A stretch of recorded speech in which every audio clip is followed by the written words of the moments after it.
Sin Filtros llega a ustedes con el auspicio de... Detrás de cada producto de la Fabril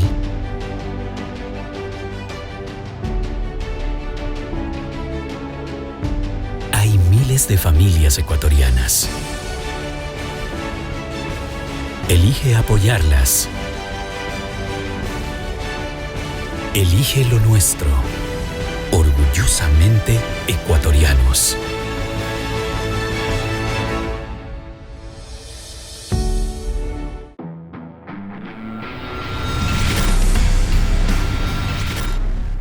Saludos cordiales y bienvenidos a una nueva entrega de Sin Filtros, Nada que Esconder, a través de la pantalla de Global Digital TV y a quienes nos siguen en la señal de televisión Manavita.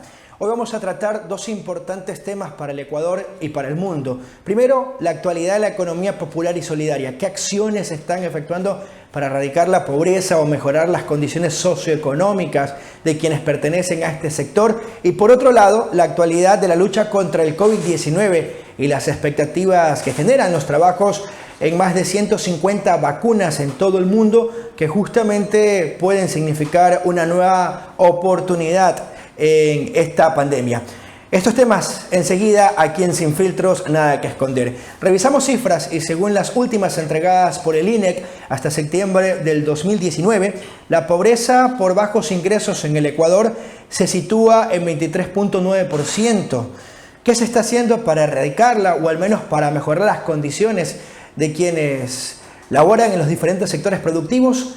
Interrogantes que le trasladamos enseguida a nuestro invitado de hoy. Nos atiende en la ciudad de Guayaquil el ingeniero Andrés Briones Vargas. Él es el director nacional del Instituto de Economía Popular y Solidaria. Con él vamos a revisar un balance de las acciones que están efectuando y también proyecciones. Ingeniero, qué gusto saludarlo. Bienvenido a Sin Filtros, Nada que Esconder. ¿Es posible erradicar la pobreza en el Ecuador? Gracias, Carlos. Buenos días por la invitación. Es importante para mí comentar lo que estamos haciendo a nivel nacional desde el Instituto de Economía Popular y Solidaria para efectivamente mejorar las condiciones de vida de todos los ecuatorianos. Sabemos que la pandemia, que no es un tema solo de Ecuador, sino más bien es una crisis sanitaria mundial, ha afectado a las actividades productivas y con mucha más razón. Aquellas personas en su momento vivían en la informalidad y que ahora necesitan de herramientas y recursos y asistencia para poder tener un ingreso permanente que les permita a esa persona junto a su familia mejorar sus condiciones.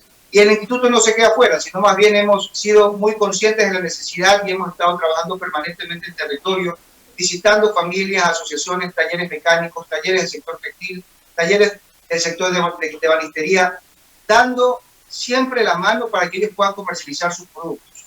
El rol del instituto ha sido determinante en esta pandemia, ha sido determinante en el sentido de ofrecer oportunidades que permitan mantener los negocios asociativos y también garantizar la comercialización de los productos y servicios. Esa ha sido la principal tarea para justamente evitar que los indicadores de cierre de asociaciones o de personas que terminan siendo desempleadas o asociaciones que quiebran y cierran no se dispare dentro de la economía popular y solidaria, sino más bien mantengamos un balance positivo en términos de generación de empleo y articulación de ventas con el sector público y el sector privado. Esa ha sido la tarea y los resultados lo demuestran. Hemos sido un instituto que a lo largo de esta pandemia, en los últimos ya 4 meses, hemos logrado consolidar ventas por más de 14 millones de dólares desde la economía popular y solidaria, es decir, desde el taller de la señora Marta, que está en el suburbio de aquí de la ciudad de Guayaquil, hacia hospitales, empresas del sector privado, que han visto en la economía popular y solidaria una oportunidad de productos de buena calidad y a buen precio para incorporarlos y encadenarlos de su actividad productiva. Perfecto. Y si hacemos un balance de el antes y después, lógicamente hay un punto de inflexión, marzo de 2020, y a todos los sectores productivos, y peor aún a quienes son parte de las asociaciones y que usted muy bien marcaba, que el objetivo es mejorar sus ingresos, porque si hablamos de una pobreza extrema en el Ecuador, también nos situamos en un tal vez 9%, personas que perciben menos de 84 dólares mensuales, y si hablamos de la canasta básica, en realidad hay mucha brecha. En esa línea, ¿cómo cuantificar el impacto de estos sectores a raíz de la pandemia? Bueno, cuantificamos el impacto en términos de ingresos, el primer indicador fuerte que nos resalta. Si analizamos el periodo de enero-julio del 2020 frente a enero-julio del 2019, hemos logrado atender desde la parte privada lo que no se ha comprado desde la parte pública, y el crecimiento de las ventas de la EPS hacia el sector privado ha crecido en más del 45%, es decir, hemos generado oportunidades. Cuando hablamos de la generación de oportunidades, ¿qué implica? Que José, María, Berta, Pedro, Juan tienen herramientas y trabajo permanente para poder hacer productos en sus talleres y garantizar el empleo asociativo. Ese es el primer indicador que nosotros estamos consolidando y permanentemente monitoreando. Otro tema que también nosotros valoramos mucho es la apertura hacia los mercados internacionales de la economía popular y solidaria, y también los indicadores son positivos. Hemos crecido en más del 70% de productos de la EPS que en este momento se están exportando en relación al año anterior. ¿Qué quiere decir eso? ¿Cuál es el balance o cuál es la interpretación? Que pese a la crisis del gobierno, debido a que no tienen los recursos para garantizar las compras públicas, la ruta de fomento de la economía popular y solidaria que nosotros implementamos al asumir la administración del instituto para cambiar el rol y más bien llevar un territorio desde el escritorio al territorio, un instituto de territorio, para que pueda trabajar y generar oportunidades. Y cuando vemos los indicadores de comercialización nos damos cuenta que esa dependencia hacia lo público se va rompiendo y vemos y sembramos en la economía popular y solidaria la necesidad de mejorar procesos, de fortalecer la administración, la comercialización, que es importante, que ha sido descuidada durante todo este tiempo. Otro indicador también relevante que nosotros valoramos es la generación de empleo, es decir, cuánto empleo en plena crisis ha creado la economía popular y solidaria. Y los datos son alentadores, porque aquí sí podemos, y me voy a tener un momento, conjugar algunos principios que se ven en la economía popular y solidaria y que funcionan diferentes a cómo se relaciona y opera la economía del sector privado. En la economía popular y solidaria nosotros tenemos principios como la solidaridad, la reciprocidad, la distribución de los ingresos, de la riqueza que genera esa misma asociación. Y al haber ese espíritu, esos principios, el dejar fuera a un compañero o despedir a un compañero es muy difícil porque la relación no es entre empleador y empleado, sino más bien tenemos una relación donde todos los socios son trabajadores, tienen una misma condición o un mismo estatus, y entre ellos se cuidan, se protegen y tratan de generar condiciones para garantizar una producción de bienes y servicios de manera permanente. Y nosotros hemos sabido aprovecharlo bien. ¿Para qué? Para que estas asociaciones se puedan mantener y dos, puedan crecer con estas oportunidades que hemos venido encadenando con el sector privado, sin descuidar también la parte pública, porque también hemos incidido en la parte pública rompiendo esquemas e incluso tocando puertas de algunas instituciones que no tradicionalmente han venido comprando la EPS y que ahora ven en la economía popular y solidaria un canal o una red de proveedores pertinentes para incorporarlos en sus procesos de contratación pública. Profundicemos en esas dos aristas. Hacía referencia a lo que pudo representar en el ámbito económico hoy la generación de ingresos y también ventas para el sector. ¿De qué número de personas beneficiadas estamos hablando? Es decir, que pertenecen a las asociaciones a través de la economía popular y solidaria. Y por otro lado, las últimas cifras entregadas por el INEC nos hacen referencia a que apenas el 16.7% de los ecuatorianos tienen un empleo estable o un empleo adecuado. Es decir, hay una cifra alta de desempleo y empleo inadecuado del 83.3%. Si hablamos de ese 16%, ¿cuánto pertenece a la economía popular y solidaria? Bueno, el dato que hemos nosotros levantado en este momento es que alrededor de 40.000 personas en todo el país de la economía popular y solidaria se han visto beneficiadas de manera directa e indirecta con estas oportunidades comerciales que hemos creado. Solamente para poner un dato sencillo, con Cervecería Nacional, la multinacional que está detrás y que administra la marca Pilsener, aquí en el Ecuador, firmó con nosotros un contrato que se denominó Siembra por contrato, un convenio, en donde van a invertir desde ahora y para los próximos 3 años 11 millones de dólares de compra de materias primas a la economía popular y solidaria que está, porque tienen sus cultivos en las provincias de Bolívar, de Cotopaxi, de Chimborazo y aquí de la provincia del Guayas. ¿Eso qué quiere decir? Que solamente con Cervecería Nacional hemos inyectado por año alrededor de 3.3 millones de dólares para beneficiar en procesos de compra e encadenamientos productivos directos. Ahora, ya en términos de números, cuando hablamos de cuántas personas de la economía popular y solidaria se han visto beneficiadas en la formalidad para salir de la informalidad y por lo tanto tener un empleo pleno, estamos hablando de alrededor de 70.000 personas que durante mi gestión entre octubre del 2019 a agosto del 2020, con nuestro modelo de la ruta de fomento productivo, en donde la EPS es determinante, se han visto beneficiadas. Primero desde la formalidad, ¿sí? Primero desde la formalidad, porque no solamente es comercializar para mejorar tus condiciones. Para tener empleo pleno, ¿qué implica? Implica que la economía popular y solidaria tenga un régimen de protección y seguridad social, además de estabilidad social. La ruta de fomento de la economía popular y solidaria para llegar a estas 70.000 personas, que es el aporte que hemos generado en esta migración directamente como el nuevo director, con esta visión más de dinamismo y de trabajo en territorio, fue primero de empezar un trabajo de levantamiento de las asociaciones en todo el territorio nacional, es decir, cuántas hay, cuántas existen. Y llegamos a un número de 460.000 personas que pertenecen o son parte de 15.000 asociaciones en todo el territorio nacional, que en su mayoría se habían formalizado, pero había un segmento que no estaba formalizado. Y decidimos seguir con un programa intensivo de fortalecimiento en territorio donde ayudamos a esas asociaciones a ser inscritas y formalizar sus procesos y constituirse ante la Superintendencia de Economía Popular y Solidaria. Ese como primer paso. Luego trabajamos ya en una mejora que tiene que ver con procesos, con manipulación, con cultivos, con técnicas, para elevar los estándares de calidad y productividad de la economía popular y solidaria.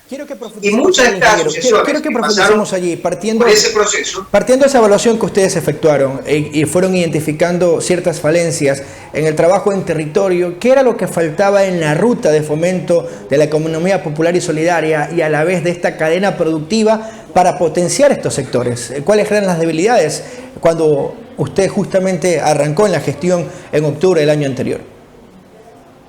Bueno, hemos convertido el instituto en un instituto de oportunidades para la gente que quiere mejorar sus condiciones de vida, la calidad de vida. Y cuando nos encontramos, o cuando tomé el instituto el año anterior, nos dimos cuenta que era un instituto de principios y de socialización de principios. Quisimos renovar esa visión y ese trabajo también. Lo llevamos de ser un instituto que socializa principios en todo el territorio nacional a ser un instituto que trabaja por la gente y para la gente y con acciones concretas. Esas acciones concretas es lo que llamamos la ruta del fomento de la economía popular y solidaria. Y el principal problema que identificamos primero fue el no contar con información pertinente a nivel nacional para saber cuáles son las necesidades por provincias, por cantones y por parroquias, es decir, hilar fino para identificar problemáticas. Lo solucionamos con el registro único de los actores de la economía popular y solidaria, que es un hito también para la EPS. Durante 7 años siempre se había esperado ese registro para levantar necesidades y atender de manera rápida y efectiva a la EPS en todo el territorio nacional. No se lo hizo, pero nosotros tomamos la decisión con los pocos recursos para gestionar y sacar una plataforma que actualmente opera y nos permite hacer esa inteligencia de la situación de la EPS en todo el país. El segundo gran problema que nosotros logramos identificar es que desde la creación de este segmento económico denominado economía popular y solidaria, que participa con la economía privada, la economía pública, la economía mixta, en lo que llamamos la gran economía del país, siempre se marcó una gran dependencia desde el gobierno a través del sistema de compras públicas hacia los talleres, las asociaciones, las redes, los consorcios de la EPS. ¿Qué generaba eso? Que un taller que está ubicado aquí en el Guasmo, o está ubicado en Quito, del sector textil, manufacture prendas, pero no está motivado a mejorar porque el Estado les compraba esa producción. Entonces, al no tener una motivación para mejorar, se acostumbró. Cuando el Estado entra en crisis porque no tenemos los ingresos o porque el presupuesto se ve mermado, las compras comienzan a bajar y muchos de estos talleres se ven afectados, se ven paralizados. No salen del mercado, pero sí paralizan sus actividades y en ese momento se ven en la desesperación y la necesidad de poder buscar nuevos compradores. Esa dependencia la estamos rompiendo ahora y eso es un problema que poco a poco y de manera progresiva vamos a solucionarlo desde el Instituto de Economía Popular y Solidaria, gracias a la ruta del fomento productivo y donde la calidad es importante para mejorar procesos y abrir el abanico no solamente con los públicos, sino más bien que empresas pequeñas, medianas, grandes, multinacionales, incluso dar un paso hacia la internacionalización como método para que ellos puedan diversificar su cartera de clientes y por lo tanto no depender de un solo comprador, que sería el Estado, que es perjudicial y dañino cuando tenemos épocas de recesión económica. Ahora, eso dentro de la amplia evaluación que nos ha podido efectuar y también de las proyecciones con las acciones que se están llevando a cabo para mejorar, pero ¿de qué factores justamente dependerá que las condiciones de estos artesanos y de los otros ejemplos que nos ha traído en el desarrollo de este diálogo mejoren desde la economía popular y solidaria? Yo soy partidario, primero, de establecer ya una normativa actualizada, más pertinente a la realidad de la economía popular y solidaria, donde se den más incentivos y también se motive a la parte pública a establecer mecanismos de contratación, pero basadas en calidad, más expeditos, más rápidos para la economía popular y solidaria. Nosotros ahorita estamos promoviendo ferias inclusivas, que es un régimen de contratación donde se asegura la calidad, pero también se beneficia la economía popular y solidaria, que por alguna razón se lo utiliza de menor medida o en menor medida en el sector público, pero ahora desde el instituto estamos tocando puertas e impulsando para que los regímenes de contratación pública incluyan ferias inclusivas para beneficiar a la economía popular y solidaria. Hay que trabajar también en una reforma integral dentro de todo lo que es el esquema normativo de la economía popular y solidaria para asegurar un régimen de seguridad social que es importante, que en este momento no lo tenemos, y trabajar de la mano también con el Ministerio de Trabajo para establecer un tipo de contrato donde se norme la relación socio-trabajador, que no la tenemos, pero es parte del proceso que en este momento nosotros estamos empeñados en esta administración de corregir, solucionar y revertir en favor de la economía popular y solidaria. Es decir, mejorar el marco jurídico actual es una prioridad desde la Asamblea Nacional. Hacia allá se apunta para incluso dar los insumos y las facilidades necesarias a estos sectores a que puedan dinamizar su economía.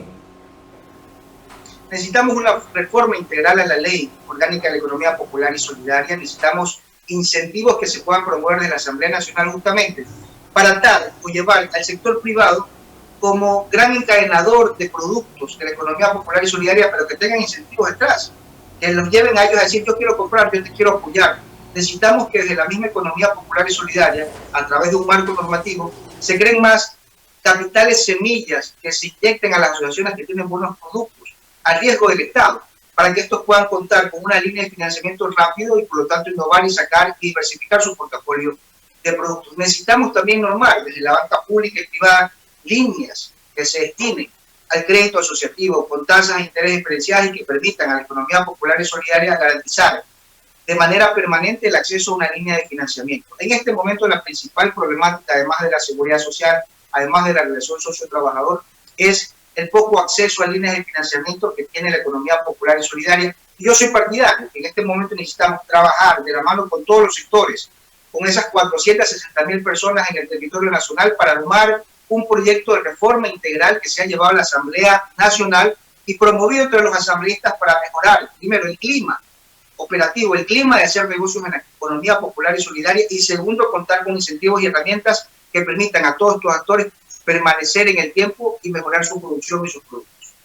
Le pediría mayores puntualizaciones respecto a la facilidad de acceso a estos créditos o a las líneas que ponen a disposición las entidades bancarias, sean públicas o privadas, tomando en consideración que la CONAFIP ha puesto líneas de crédito o ha inyectado dinero a las diferentes cooperativas y a quienes están trabajando muy de cerca con quienes son parte de la economía popular y solidaria. Pero hay muchas trabas en el camino, la tramitología es bastante compleja, requisitos que muchos de estos emprendedores no pueden cumplir para acceder a ese crédito. ¿Cuál ha sido el rol del instituto justamente para alivianar esos mecanismos o tal vez buscar una transformación y que el acceso sea mucho más fácil y efectivo para quienes hoy buscan mejorar sus condiciones de vida? Una primera opción es haber trabajado con la Corporación Nacional de Finanzas Populares y CONAFIP acceder a recursos reembolsables a través del Banco Interamericano de Desarrollo. Un crédito en este momento que tenemos de 93 millones se va a poner a disposición de la economía popular y solidaria a través de cooperativas. Ya tenemos los primeros 50 millones que van a ser direccionados, donde el instituto va a tener un rol de tamiz, evaluando planes de negocios solidarios y haciendo el match gracias al trabajo articulado con la CONAFIP, con cooperativas identificadas en todo el territorio nacional para, a través de estas, inyectar crédito a condiciones favorables, es decir, una tasa de interés muy cómoda, con un costo bajo, periodos de gracia de 6 meses y condiciones también para poder amortizar esa deuda en mayor tiempo. Esas son las condiciones que hemos venido trabajando. Cuando asumimos el instituto nos dimos cuenta que el principal problema era el financiamiento y trabajamos con Ban Ecuador para garantizar una línea de crédito permanente de $10 millones para el 2020 y fuimos incluso más allá. Comenzamos desde el Frente de la Economía Popular y Solidaria a articular y hacer un trabajo único entre CONAFIP y el IEPS para asegurar una diferenciación al momento de dar crédito, es decir, que sea una tasa de interés baja, barata y condiciones favorables para que ellos puedan acceder a un préstamo. Ahora, el tema no solamente se queda en acciones, yo creo que tenemos que pensar más a largo plazo y eso implica trabajar de la mano con la Junta Monetaria porque tenemos que crear un marco normativo o una regulación financiera que permita de manera permanente disponer de recursos públicos con condiciones favorables, tasas de interés, cuando hablo de condiciones favorables, tasas de interés, periodos de gracias y periodos para amortizar la deuda, en condiciones que permitan a una persona que esté emprendiendo de manera asociativa garantizar el acceso a recursos y tener las facilidades para poder financiarlo en función de lo que recién está generando, del riesgo que está asumiendo y los productos que quiere empezar a comercializar en el mercado.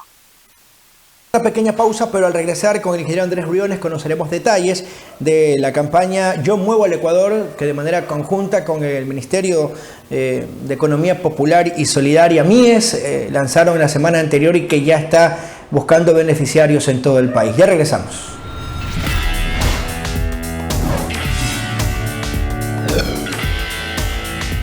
Inicio de espacio publicitario. Detrás de cada producto de la Fabril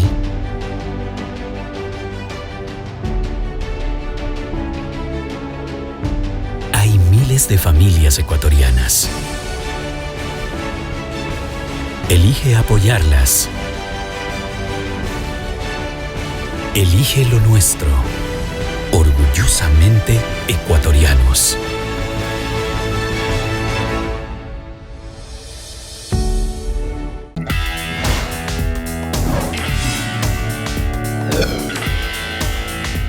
Fin de espacio publicitario.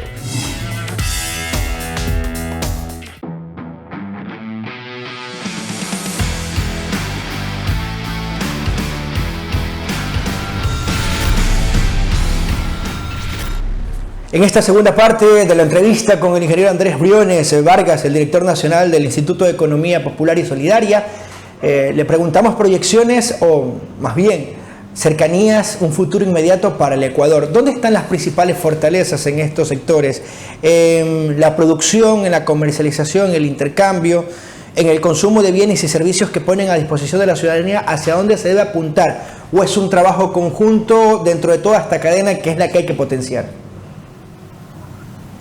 Bueno, la fortaleza de la economía popular y solidaria está en la producción, y por eso que hemos apuntado en la mejora en la calidad y de la productividad. Cuando yo me he recorrido el país, he sido muy consciente de que hay productos con mucho valor agregado en la economía popular y solidaria, donde desde el campo, los productos primarios, agrícolas, las mismas asociaciones han visto y han caído en la necesidad de agregar valor y han transformado y han invertido en procesos. Y tenemos productos con buena presentación, tenemos productos que cumplen con todas las disposiciones normativas para colocar en fecha y productos con alto valor agregado. Yo personalmente, cuando visito otras ciudades, llevo mi portafolio de productos de la economía popular y solidaria para asegurar esa marcha. Esa es la fortaleza, la producción, el portafolio de productos que tenemos, y que yo pienso que en este momento una forma de dinamizar la economía que estamos impulsando desde el Instituto de Economía Popular y Solidaria es llevar a todos esos productos directamente a los grandes centros de comercialización y de consumo, porque existe también en toda esta red un problema que es la intermediación, y el Instituto ha sido consecuente con la calidad del sector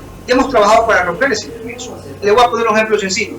Ahorita con el Consejo de Gobierno de Galápagos, el Instituto, más el Ministerio de Transporte y Obras Públicas, estamos embarcados en un proyecto que va a generar más oportunidades. Otra vez seguimos con los principios de oportunidades para la economía popular y solidaria. Queremos que nuestros productos que aquí del Ecuador se comiencen a comercializar de manera directa, ya no con intermediarios a las Islas Galápagos. Levantando información nos dimos cuenta que en este momento, entre el agricultor y la persona que consume víveres en las Islas Galápagos, hay 8 intermediarios.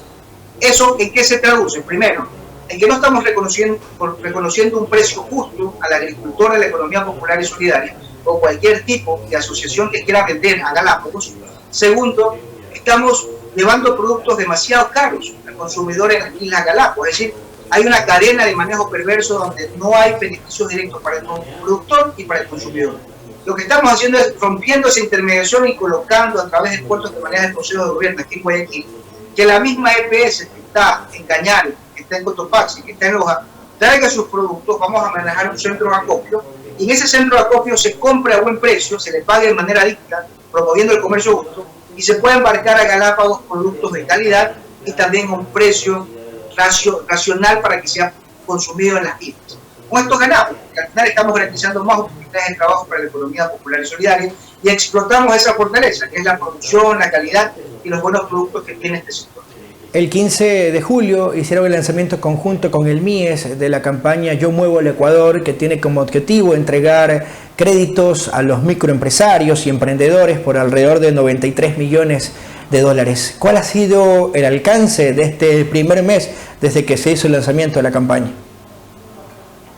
Bueno, la campaña ha servido para posicionar los productos de la EPS, es decir, ponerlos sobre la opinión pública, en la palestra de la opinión pública, para que la gente vea las potencialidades, la calidad, los buenos precios.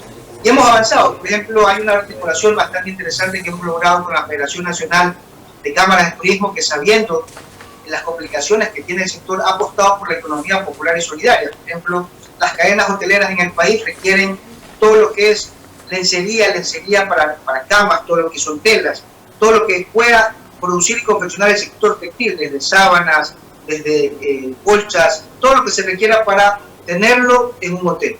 Y adicional también estamos involucrando a las cadenas de hoteles del país, a todos los talleres de la economía popular y solidaria que puedan dar mantenimiento, servicios de limpieza, alimentos, catering, es decir, estamos haciendo un gran encadenamiento productivo.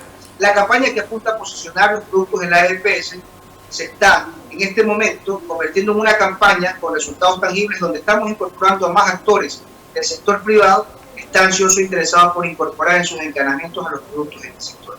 Y somos muy optimistas, porque así como lo estamos haciendo con cadenas hoteleras en el país, también estamos trabajando con multinacionales como DP World, que ya ha incorporado, cuando tuvimos el lanzamiento de la campaña, algunos actores en Pozola que ya están dando mantenimiento a la infraestructura de DP World y también dando servicios de catering para el personal de DP World. Esto es lo que nosotros buscamos, el encadenamiento que genere oportunidades, un encadenamiento atado con el sector privado que mejore las condiciones productivas de la economía popular y solidaria, y lo que mencioné al principio, el empleo. Yo creo que el empleo es la condición necesaria para asegurar el mantenimiento de la economía popular y solidaria. Y con las acciones que hemos realizado, en este momento es una realidad que la economía popular y solidaria se ha convertido en un espacio generador de empleo, de formalidad y de sostenibilidad para la familia ecuatoriana. Estamos en la recta final de este gobierno, vivimos una etapa preelectoral, hay efectos de la pandemia que aún no se va y estamos tratando de adaptarnos a la nueva realidad. Bajo ese panorama,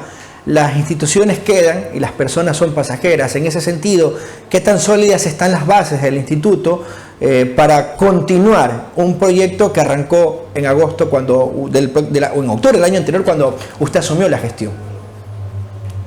La economía popular y solidaria tiene que fortalecerse, y no solamente cuando hablamos del instituto.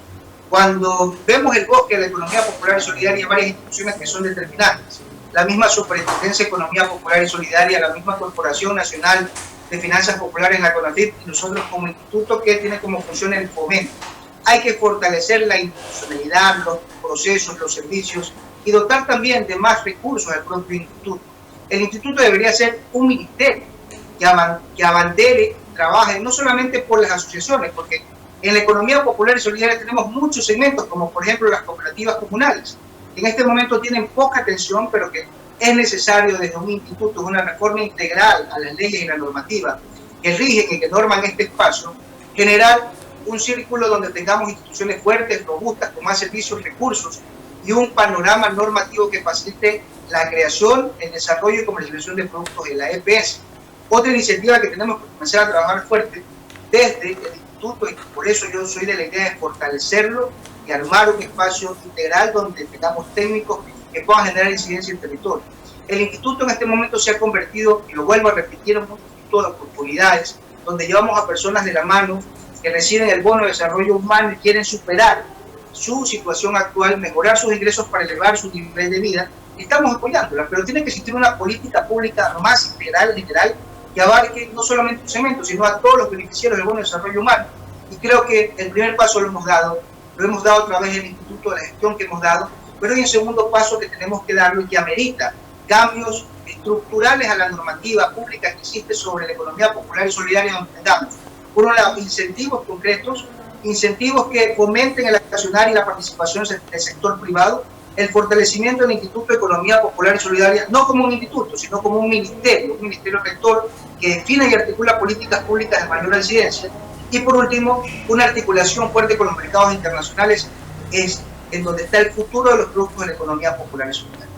Ingeniero Briones, muy gentil. Era oportuno recoger sus criterios y actualizar un poco las acciones y la gestión que se está efectuando en este instituto, pero principalmente proyecciones al Ecuador, tomando en cuenta los problemas que afrontamos y las soluciones que tal vez se les podrían dar. Cordiales saludos, un fuerte abrazo a la distancia. Gracias a ti, Carlos, por la invitación. Gusto. El ingeniero Andrés Briones Vargas, el director nacional del Instituto de Economía Popular y Solidaria. ¿Es posible erradicar la pobreza en el Ecuador? Ya nos respondía y nos daba algunas aristas importantes para sacar conclusiones. Vamos enseguida a revisar la actualidad de la lucha contra el COVID-19. ¿En qué varió en estos meses el coronavirus y qué tanta expectativa puede generar la vacuna? ¿Será la solución a la situación actual? Lo revisaremos enseguida.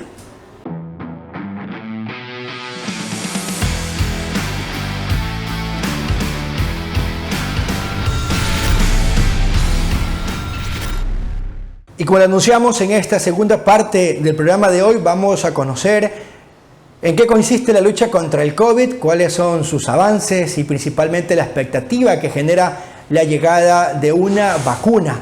En diálogo enseguida con el doctor Milton Espinosa, máster en investigación epidemiológica. Doctor, qué gusto saludarlo, bienvenido. De diciembre del año anterior a la actualidad, ¿en qué varió el COVID-19? ¿Las manifestaciones siguen siendo la misma? Bienvenido a Sin Filtros. Muy bien, muchas gracias. Agradeciendo y tener la oportunidad de dirigirme a la audiencia, a esta distinguida audiencia. Bueno, han habido muchos cambios recuerdo una entrevista anterior en el que estuvimos hablando de inicio sobre esta enfermedad del COVID-19 y han habido algunos cambios referente a la interpretación que se le da a la enfermedad, al tipo de tratamiento. Sin embargo, todavía persisten ciertas dudas referentes a la letalidad referente al virus, a los estudios de cero prevalencia que se están realizando para poder identificar la toma de decisiones. Aún existen ciertos datos que nos están dando a nivel nacional y sobre todo a nivel mundial y a nivel local, en el que tenemos que identificar bien cómo está la prevalencia del virus en nuestro sistema local para mejorar la toma de decisiones. Si bien se espera una vacuna que vendrá pronto, hay cerca de 150 estudios relacionados a vacunas, no se cree que sea algo que vaya a ocurrir de la noche a la mañana. Eso es un proceso que se está dando de investigación y se esperará, según la Organización Mundial de la Salud, que esté más o menos concluida con todos los requerimientos que exige nuestros pacientes y sobre todo los usuarios, en que esté más o menos en enero o en febrero.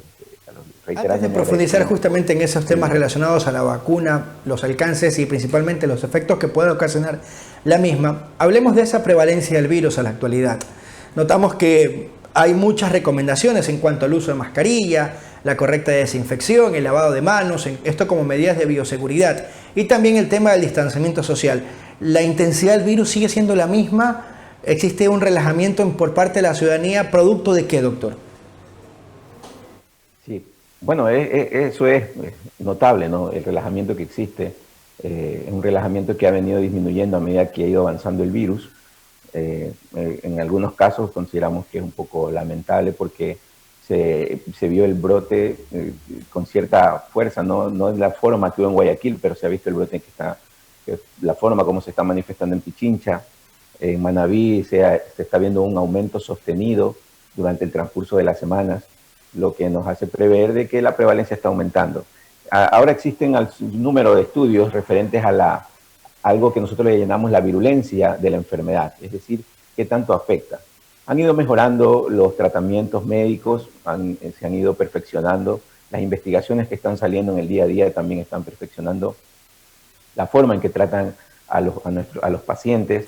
Sin embargo, no se ve una disminución a nivel mundial ni a nivel país respecto a la letalidad. La letalidad a nivel mundial se sigue ubicando en el 3.6% a nivel mundial, cosa que es muy parecida a la que ocurría a inicios del mes de marzo y abril.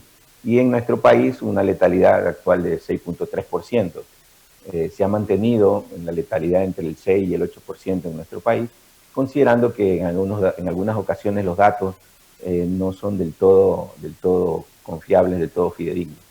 Dentro de esa evolución que usted manifestaba en cuanto a los tratamientos médicos justamente contra el COVID-19, ¿eso ha permitido que tal vez se oxigene un poco los tratamientos en las casas de salud, pese a que nuevamente están colapsadas? Es decir, ¿la gente está sintiéndose más cómoda en casa para poder combatir el virus ya cuando una vez está infectado? ¿O qué factores son los que influyen en este análisis? Sí, básicamente considero de que la gente llega a la hospitalización cuando ya hay muchos criterios, hay algunos criterios para hospitalizar, ya eso existen ya actualmente, está protocolizado, las guías también son muy claras en el sentido de cuándo el paciente tiene que hospitalizarse, y como tú muy bien lo señalabas, eso ha disminuido un poco, digamos, pero el colapso del sistema de salud. Sin embargo, en el aumento de los casos que se ha mantenido durante el último tiempo, es algo que el sistema de salud no lo va a poder asumir. Mucha gente se queda en casa cuando está enferma, por eso no tenemos un diagnóstico muy claro de cómo se está comportando la enfermedad en nuestra zona, en nuestra localidad. Muchos casos en algunos casos no están siendo detectados. También tenemos el problema de los pacientes asintomáticos, que en muchas ocasiones no se realiza un test adecuado, y son los que por lo general están contagiando las enfermedades. Entonces, estas medidas de relajamiento que están ocurriendo es fruto de algo que hemos conversado en algunas anteriores ocasiones, que es la percepción del riesgo, ¿no? La percepción del riesgo en la gente está cambiando, ya está asumiendo el virus como algo común, y eso hace que se relajen las medidas de bioseguridad. Doctor, ¿puede ser peligroso eso? ¿Qué efectos inmediatos puede traer eso? Primero, desde la percepción de la gente y de las disposiciones adoptadas desde la parte gubernamental. Por ejemplo, lo que estamos viviendo hoy en medio de este feriado. Medidas poco coherentes a la realidad y la lucha contra el COVID-19. ¿Qué efectos puede causar eso? Efectos tremendos al sistema de salud público. Sabemos que nuestros hospitales actualmente están están al límite. Las decisiones que ha tomado el Sistema Nacional de Salud, en este caso el ente rector, y en este caso el gobierno más bien, no están dando la medida que se quiere, porque al decretar un feriado y al dejar libre movilidad a los vehículos, eso conlleva a que la gente asuma esa percepción de riesgo como propia, ¿no? Entonces, ellos asumían que ya está el sistema relajado, pero con la imagen que está dando el gobierno de relajación de las medidas, eso crea en la gente, en la percepción de la gente, crea algo que puede venir a provocar un brote importante en los próximos días. Creo que ha dejado el gobierno al libre albedrío, y esto concatenado a que existe mucha relajación actualmente, podemos tener unos brotes en las próximas semanas, y con un sistema de salud colapsado podemos aumentar la letalidad en estos casos. La letalidad va en relación a la capacidad también de respuesta que tenga nuestro sistema de salud, más que a la enfermedad. Hay países que con una letalidad muy baja y hay países con letalidad alta. Entonces, no solamente es la capacidad de la virulencia de este agente, sino también es la capacidad de respuesta de nuestro Sistema Nacional de Salud, que actualmente está, como ya lo había señalado, de momento está trabajando al límite en muchas de las provincias. Los hospitales COVID están casi llenos con sus camas. Entonces, lo que vislumbramos es que esto es algo que no se va a solucionar tan rápido, todo lo contrario. Es muy probable que existan brotes en las próximas semanas, sino más bien en el próximo mes. Doctor, profundicemos en casos puntuales. La propagación del virus sigue de forma acelerada. Hay personas que usan su mascarilla y se van a lugares en donde existe aglomeración de personas. ¿Qué tipo de riesgo representa aquello? O, por ejemplo, las famosas reuniones con amigos o reuniones en donde vas a visitar a los familiares.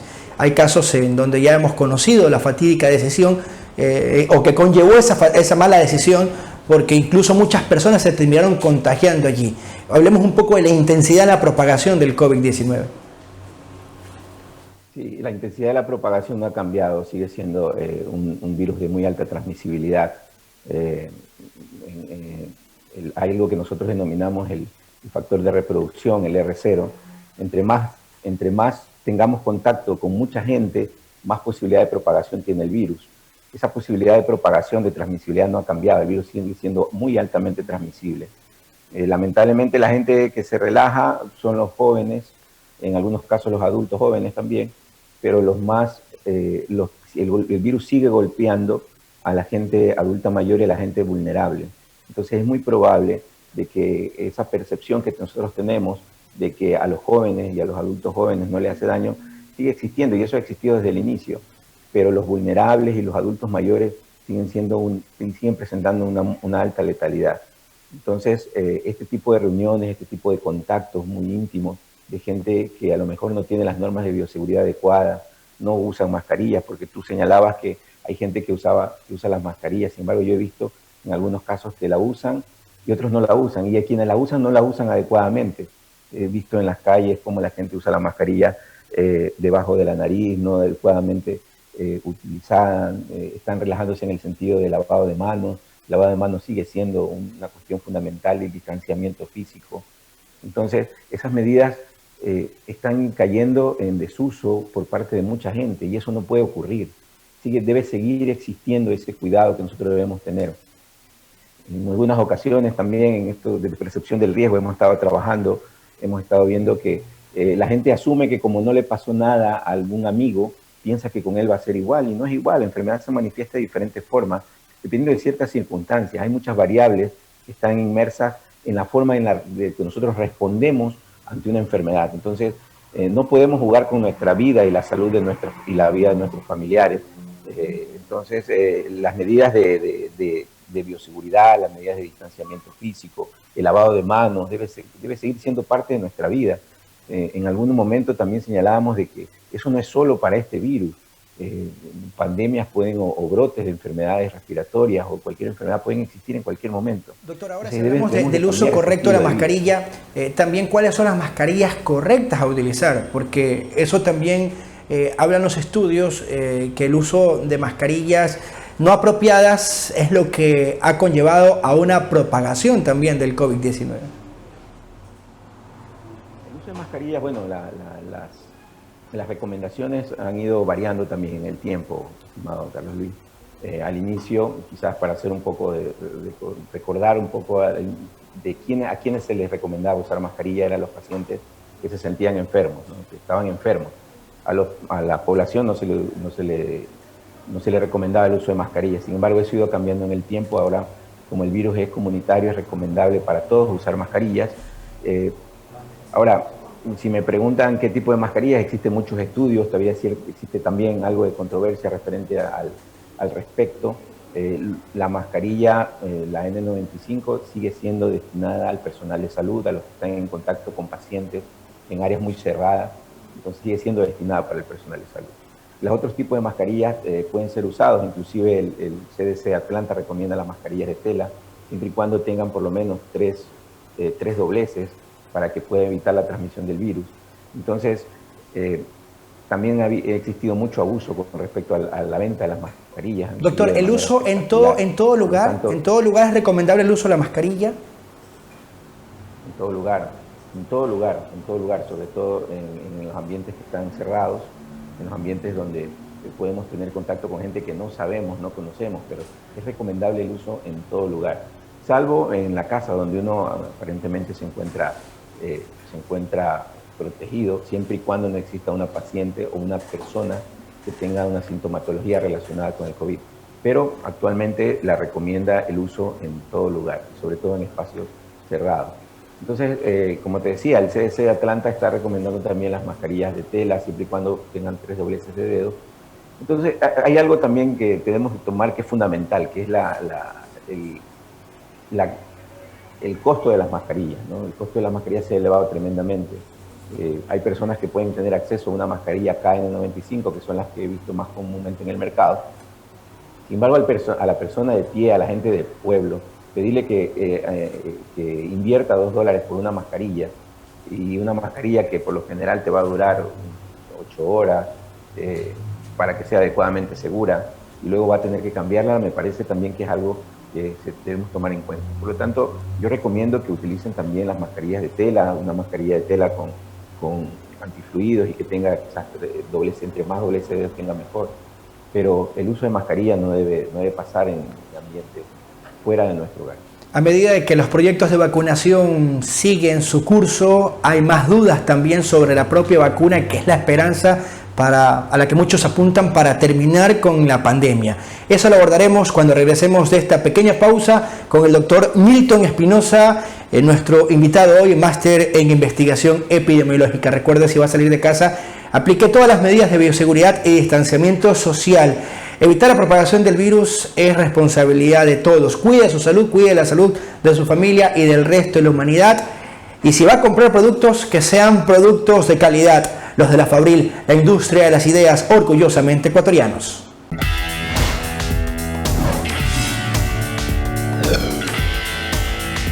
Inicio de espacio publicitario. Detrás de cada producto de la Fabril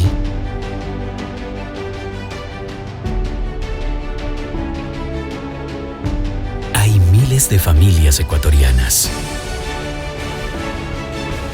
Elige apoyarlas. Elige lo nuestro. Orgullosamente ecuatorianos.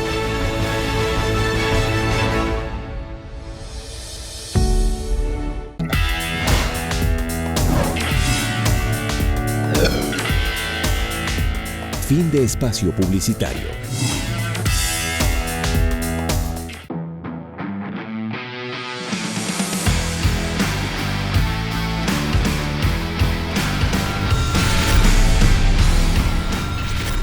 Doctor Espinosa, la OMS está siguiendo muy de cerca más de 150 proyectos de vacuna en todo el mundo. Hoy, ¿qué tanta ilusión genera la búsqueda? ¿Terminará el problema con la llegada de la vacuna? Bueno, la llegada de la vacuna es algo que se va a dar no a corto plazo, es algo que se dará a mediano plazo. Y el siguiente problema es el acceso que vamos a tener a la vacuna. Existen también un sistema a nivel mundial que algunos países están acaparando las vacunas, han hecho convenios con algunas de estas empresas que están trabajando y que llevan la cabeza en la investigación de estas vacunas. Entonces, por lo general, lo que se ha visto y lo que a lo mejor puede ocurrir, de acuerdo a lo que estamos monitoreando, es que mucha gente no va a tener acceso a la vacuna al inicio. Habrá países que aumenten su capacidad para obtener vacunas, porque imagínate la capacidad que debe tener un sistema para crear y para producir vacunas. Entonces es extremadamente complejo y extremadamente difícil. Entonces algunos países van a tener esa preferencia, que no debería ser así, para poder acceder a las vacunas. Lo que se espera también es que la vacuna sea adecuadamente distribuida para todo el mundo, y también que tenga un suficiente impacto de mantenimiento de la inmunidad de las personas. Eso es algo que se está estudiando actualmente. Las vacunas al inicio han demostrado que tienen una capacidad de producción de anticuerpos adecuada con los antígenos que se están probando. Sin embargo, es algo que debe probarse, debe contaminar. Doctor, justamente en esa línea y a manera de recomendación, ¿cómo debemos estar preparados para la llegada de la vacuna? Hay mucho temor en cuanto a los efectos secundarios, en cuanto a la aplicación masiva de la vacuna o lo que pueda causar en diferentes cuerpos a corto, mediano o largo plazo. ¿Cuán segura sería la vacuna y qué decirle a quienes a lo mejor les genera cierto temor, si están preparados o no para recibirla? Bueno, la vacuna, para que salga una vacuna al mercado, normalmente debe pasar por algunas fases, ¿no? De hecho, normalmente son las fases de prever. La primera fase es la de determinar si la vacuna no presenta eventos adversos. Esa es la primera fase, y muchas de las vacunas que actualmente están siendo investigadas han demostrado eso, que provoca eventos adversos mínimos comparado a las otras vacunas. Lo siguiente también es demostrar la potencia y la eficacia de la vacuna, que también han sido comprobados en algunas personas. Y la siguiente fase es demostrar cuánto dura esa eficiencia de la vacuna. Y después va a salir, asumo yo, de acuerdo a los criterios que han utilizado para otras vacunas y lo que dicta la norma internacional, es que primero deben de focalizarse los grupos más vulnerables para acceder a la vacuna, porque una vacuna masiva va a ser imposible tenerla en momentos tan rápidos. Doctor, ¿y cuántas personas deberían vacunarse para obtener la inmunidad de rebaño en todo el mundo? Mira, me parece muy excelente tu pregunta, porque eso nos plantea otra otra situación que debe de tomar en cuenta el Sistema Nacional de Salud nuestro y la actividad rectora. Para eso debemos tener unos estudios de cero prevalencia. Es algo que muchos países ya lo han hecho. España lo hizo de manera muy oportuna. Demostró que la prevalencia de la gente que se le contagió era del 22%. Eso actualmente, creo que el municipio de Guayaquil también presentó un estudio de cero prevalencia, pero eso debe hacerse a todo el mundo, porque la cero prevalencia nos puede permitir ver hasta dónde la gente está enferma, cuál es la capacidad que podemos desarrollar para darle la vacuna a los quienes más lo necesitan. Eso debemos de estar trabajando en estos momentos, el personal de salud, en poder diagnosticar a nivel local, a nivel comunitario, a nivel de provincia y a nivel país cuál es nuestra cero prevalencia en este momento. Y la cero prevalencia se da por el estudio de anticuerpos, es decir, cuánta gente ya se nos ha enfermado. Los datos que nos da el Ministerio de Salud Pública en algunos casos no son muy concluyentes respecto, por lo tanto debemos nosotros con las universidades, con el Ministerio, empezar a trabajar en eso, en la cero prevalencia de nuestra población. Conociendo adecuadamente la cero prevalencia podemos identificar cuánta producción de vacunas nosotros necesitamos en nuestro país. Sin eso va a ser un poco complejo y difícil. Pero como ya te digo, no va a estar la vacuna dispuesta y se la pueda dar a los 14 millones y pico de personas que estamos en nuestro país.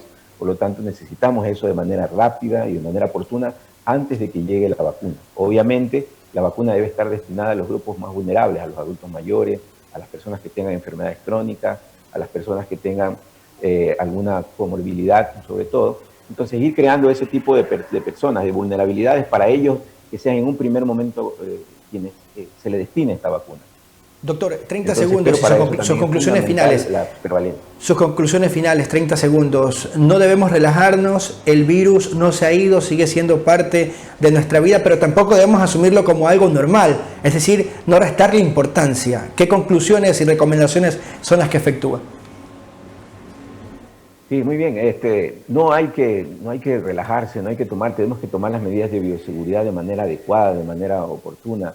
No solo con nosotros, sino que también con nuestros familiares. Recordemos que yo puedo estar protegido, pero si la otra persona no te protege, no sirve de nada porque nos podemos transmitir dentro de nuestras casas. Nuestra percepción de riesgo no tendría que ir disminuyendo. Tenemos que cuidar a nuestra familia, a nuestros hijos, sobre todo a nuestros adultos mayores, las personas que conviven con todos nosotros.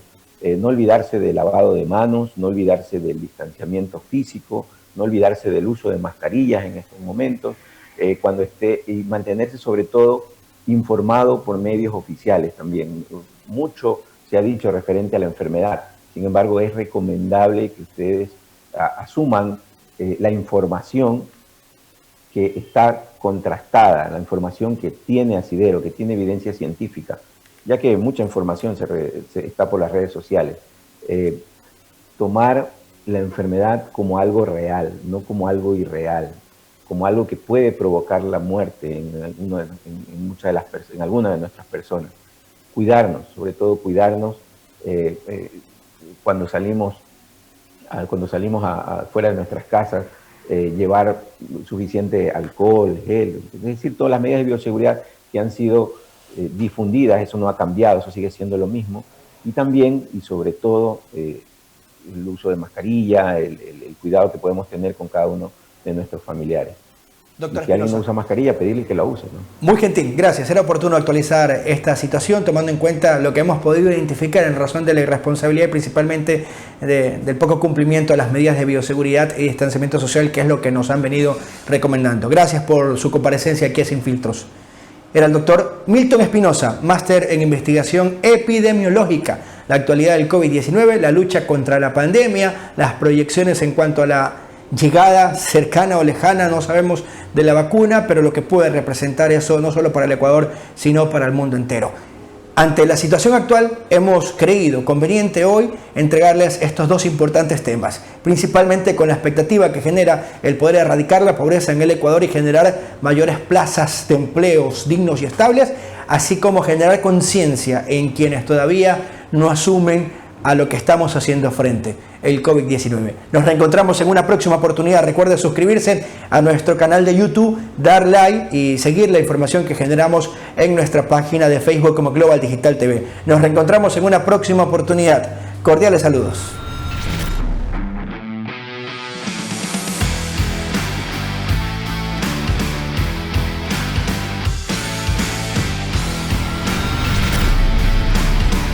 Sin Filtros llega a ustedes con el auspicio de... Detrás de cada producto de la Fabril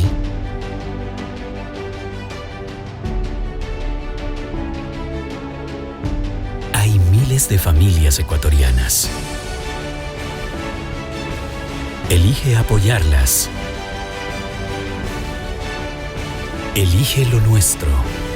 Orgullosamente ecuatorianos.